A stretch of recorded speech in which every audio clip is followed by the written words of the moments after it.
Join this on his 8.5 miles kayak on the Pembroke River and the Cleddau River from Pembroke to Angle. Watch on to learn about paddling past the historic Pembroke Castle, what it's like kayaking on the Pembroke River, the Itiwit inflatable kayak that we used on this trip, paddling past oil refineries, terminals and tankers on the Milford Haven waterway, and Angle Bay and the quaint village of Angle. This 8.5 miles route in Pembrokeshire in southwest Wales took us from Pembroke Castle down to Angle. We launched at Pembroke Castle at 11 am and paddled down the Pembroke River. At Penarmouth we joined the wide channel of the Cleddau River. After passing the terminal for the Valero oil refinery, we crossed Angle Bay before landing at Angle at 3 pm. At the end of the route at Angle, we left a vehicle on the side of the road that runs down towards the old Point House pub. It's important not to block this road if you park to the side of it, especially as it also serves the Coast Guard station at Angle Point. At Pembroke, we had parked up at the South Quay car park underneath the castle and launched at 11 am onto the mill pond via the slipway at the end of the car park. We did a circuit of the mill pond in the shadow of the magnificent remains of Pembroke Castle. Pembroke Castle has a long and fascinating history. It was around 1093 that Arnulf de Montgomery built the small inner bailey standing at the end of the promontory. Only a few years later, the castle withstood a long siege by the Welsh, although its defenders were near starvation.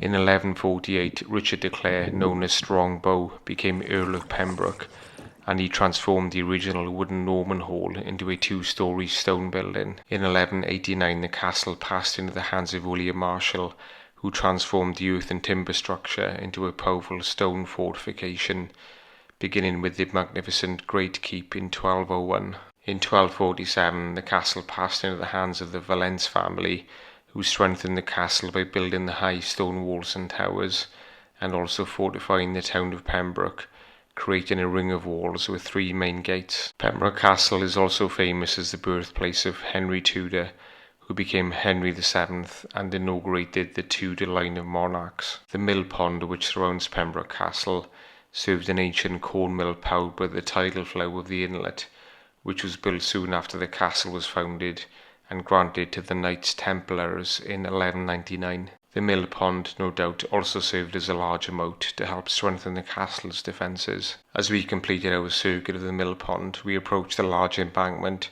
which separates the mill pond from the Pembroke River. We portaged over the embankment from the castle mill pond onto the Pembroke River at about 11:30 am. This was about 40 minutes after high tide at Pembroke, so there was still a high water level within the Pembroke River.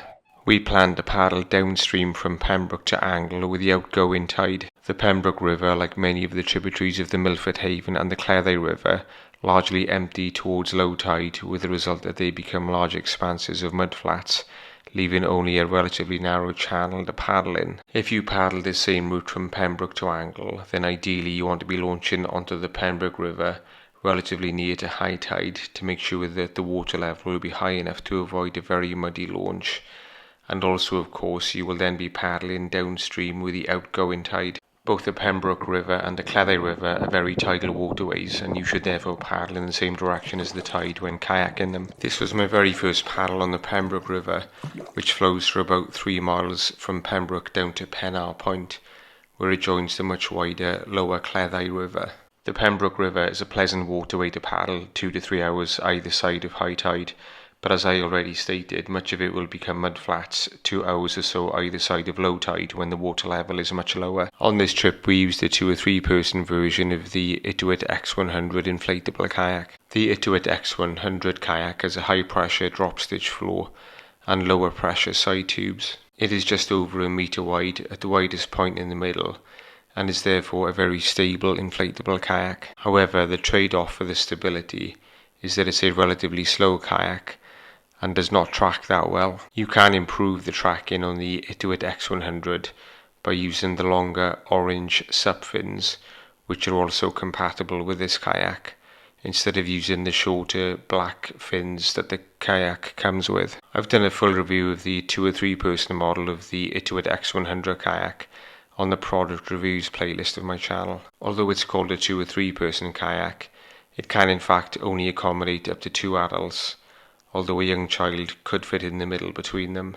The Itiwit X100 also comes in a shorter 1 or 2 person version, which is yellow and grey, and I've also done a review of that on my product reviews playlist on my channel. I have unfortunately in the longer term had some issues with the build quality in the Itiwit kayaks, such as the glue in some of the seams starting to fail, and I've not found them to be as robust as some of the full drop stitch inflatable kayaks that I've used. At the bottom end of the Pembroke River is the Pembroke Power Station, which is the largest gas-fired power station in the UK and the second largest in Europe. The towers of the Pembroke Power Station and behind them the Valero oil refinery are significant features on the horizon towards the bottom end of the Pembroke River. As we approached Pembrokeshire at the bottom of the Pembroke River, by chance the Pembroke to Rosslare ferry was crossing up the Cleddau River. Pembrokeshire is where the Pembroke River flows into the wider channel of the Cleddau River. Looking upstream we could see the ferry at Pembroke Dock on the right with Neyland on the left.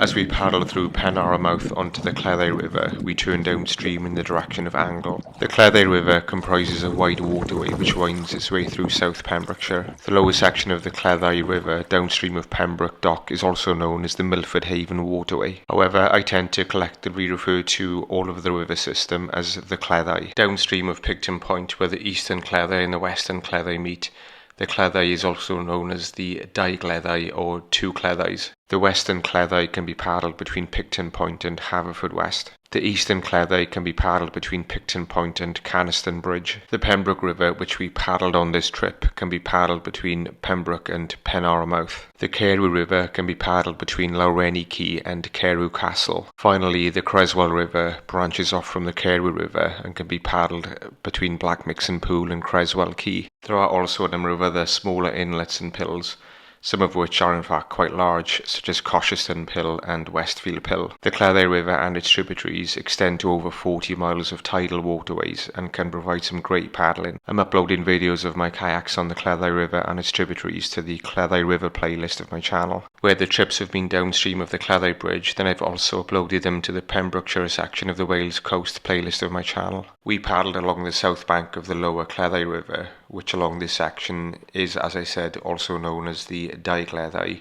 or the Milford Haven Waterway. There are a number of terminals serving the oil and gas industry along the lower section of the Cleddau below Pembroke Dock. There are often tugs moving quite fast up and down the waterway, which you need to keep a lookout for. We were now just over halfway along the route and decided to land at a small bay for a lunch and beer stop. The lower Cleddau is so wide that it was difficult to tell how much the outgoing tide was assisting us. Downstream of us on the left you could see the Valero oil terminal, which serves the huge Valero oil refinery at Rosscrowther. We approached the Valero oil terminal, which is on the left, while on the right is the port and town of Milford Haven. The wind seemed to be picking up a bit and it was becoming fairly choppy as we approached the Valero oil terminal. The lower Cleddau River is a very open waterway, being almost a mile wide, and it can become quite choppy when it's windy. I hoped that we wouldn't get seasick, especially as we'd not long had our lunch. I have since learned that when paddling under the Valero oil terminal, you are technically meant to pass through the small boat passages marked by the two pillars with orange paint on them. You can see the orange pillars off to the right of where we passed under the terminal. I didn't know this at the time and only discovered sometime after our kayak that the Milford Haven Port Authority website has a leisure user guide for small craft using the Cleddau River and its tributaries. I've linked this below. We passed by some tankers which were moored up at the Valero oil terminal. The Valero oil refinery at Rosscrowther is the only oil refinery in the area producing gasoline, diesel, jet fuel and heating oil. We hugged the shore as we paddled through the terminal, staying as far as we could from the tankers. We paddled through the bottom end of the terminal, again in ignorance, not going through the pair of orange pillars off to our right, which marked the small boat passage. Apologies to the Milford Haven Port Authority. I guarantee that next time I paddle the lower Cleddau, I will adhere to the rules about paddling past the oil terminals. As we paddled downstream of the oil terminal, the wide vista of Angle Bay spread out before us. We passed Fort Popton, one of many such old forts dotted around the lower Cleddau, because back in the 1800s there was a fear that the French would carry out a sneaky invasion by sailing up the waterway.